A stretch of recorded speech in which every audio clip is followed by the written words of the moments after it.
This is Gerardo Del Real with Resource Stock Digest. Joining me today is the president and CEO of Nevada Sunrise Gold, Mr. Warren Stanyer. Mr. Stanyer, how are you today?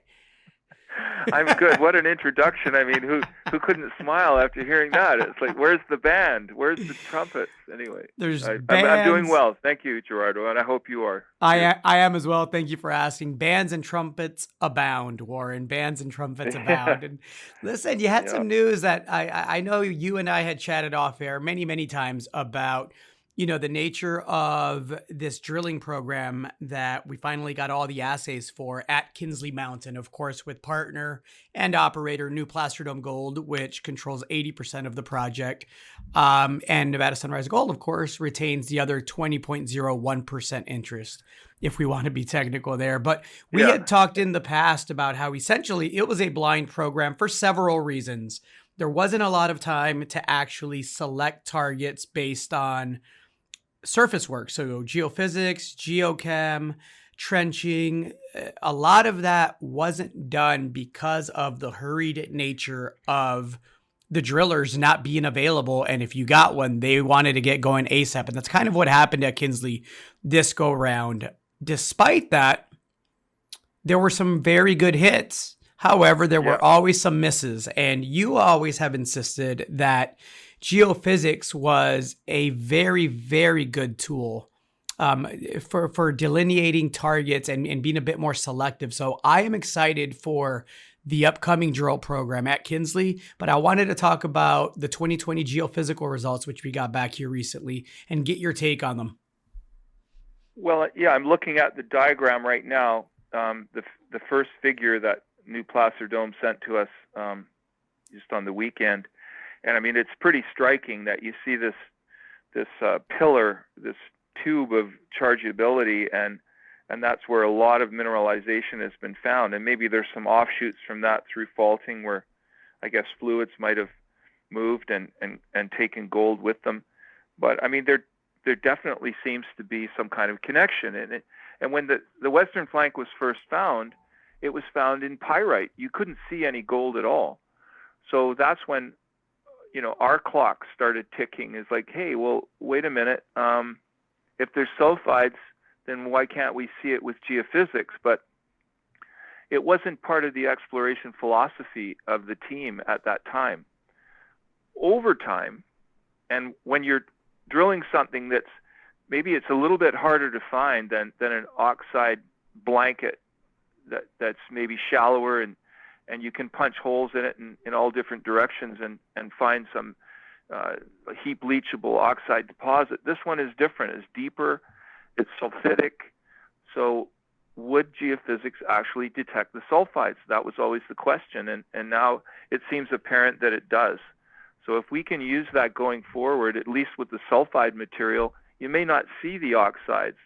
And sometimes if the sulfides are disseminated, and I'm not a geophysicist or a geologist, but I know that if things aren't connected, then you don't get that conductive response. So that's the issue here.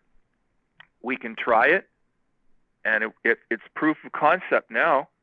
I mean, we're kind of looking backwards and going, hey, look at all these mineralized drill holes, and hey, look at this IP response here, this chargeability, and going, they seem to be connected. So let's go out and test it now. Well, I can tell you from my site visit here recently to Kinsley that several things struck out. The first that really stood out to me was the fact that the infrastructure is just top notch, right? It's the easiest drive in and out of a project I think I've ever had. Straight road, flat road. The best infrastructure you could possibly ask for, Kinsley has it. The second thing that struck me was just the size of the property and the amount of targets. And I know, again, using the geophysics as a gold mineralization vector at Kinsley, I hope is an important step change for this follow-up program, because look, there is a secret spot oxide and high-grade sulfide discovery that's new that I believe surveys are warranted there. And the news release states that, right? It says that should happen. Yep. the western flank zone, it missed in several holes, but where it hit, the numbers were very, very solid.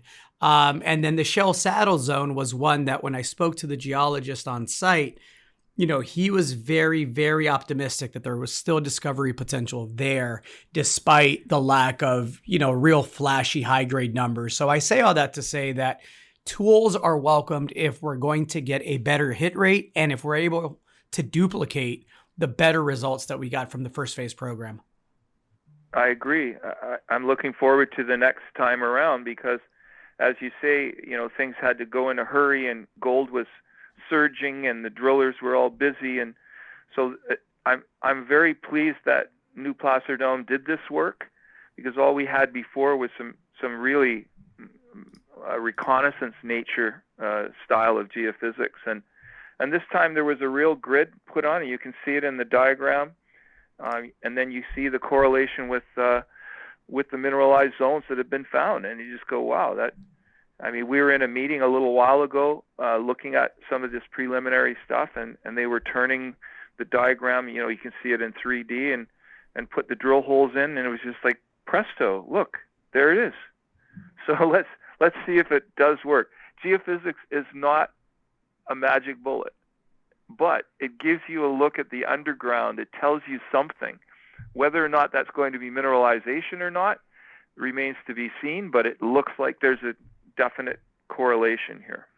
Copper's at 471, pivoting a bit here. Let's talk Coronado, right? Which is a VMS project that the company owns or has the right to earn 100% interest in. It's a project I'm excited to see drill tested properly. Can you give us a bit of an update there, Warren? So what we're doing with Coronado right now is we're looking at the geophysics again, a different style of interpretation.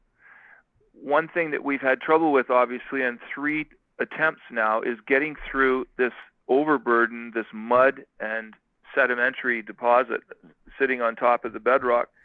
So, A, we will try to use an RC drill to get through that. B, we will look for other targets on the property as well that are appearing in this latest interpretation. And we know that there was high-grade copper intersected to the north, but there's a power line running through the area there, and it was difficult to see anything. So we've got a couple of things that we're working on, and I hope to do something there in the fall. I hope we do something there in the fall as well, Warren. I know you just signed an LOI on those very strategic water rights in the basin. I also know that because it's ongoing, you would rather wait to comment and opine. So I will allow you that courtesy because you deserve that courtesy. But I am enthused by the flexibility that deal would provide Nevada Sunrise Gold shareholders like myself, and we can absolutely discuss that if and when that deal is finalized. Yeah, and certainly, we've got a great partner in this water rights deal, and that's Cypress Development. They've turned a project that seemed not impossible, but it was a bit different. And 5 years ago, we were looking for lithium brines, and they determined that there was lithium in the clays that were bothering us while we were drilling for brines. As a matter of fact, they didn't have a brine target, but they had the clay, and the clay runs 1,000 parts per million of lithium. So they built it into a project, and if this closes the way it should, then we'll be shareholders in their project. So I'm looking forward to it. Yes, right now it's in that due diligence period. So, I won't comment too much on it, but I look forward to a successful conclusion. An exciting project, a very experienced team, a lot to look forward to, Warren, given the current market cap of Nevada Sunrise Gold is somewhere in the order of 5.85 million Canadian, if I'm not mistaken. So obviously the market hasn't quite picked up yet, but I suspect that'll change if there's success at either Coronado or additional more targeted success at Kinsley. And we're doing some other things too. We get approached by prospectors all the time. The way that you find properties is from people just calling you up and telling you about something. And we've done 2 site visits on gold properties that are near infrastructure just in the past few days. We did one on Friday and we did one yesterday through a contract geologist that lives in Carson City. And he met with the vendors, he's taken samples. So we're evaluating other gold properties as well. And I mean, you see some of the numbers on the assay sheets that are submitted by these vendors and you just go, whoa. Well, you got to go, I mean, some of them run an ounce per ton, et cetera, of gold. So you have to send somebody there, take your own samples. We got to get them through the lab and see if there's any potential there for a new project. Sounds like I should keep my checkbook handy, Warren. Yes, I would recommend that to all Nevada Sunrise investors, especially me. I've been in this company now since I was appointed a director in February of 2008. I guess our lawyer, Corey Kent, is also on the board, and he was one of the founding people of the company. But I mean, the two of us have been there from the beginning. We want the company to get to the end game. And what's the end game? You're involved in a deposit or a discovery that's so important that you get taken out by a bigger company. Like look at Frontier Development and Long Canyon and how that all happens. We've all seen it many times in this business. So that is our goal. We're not going to become a miner. We're not going to start our own mine.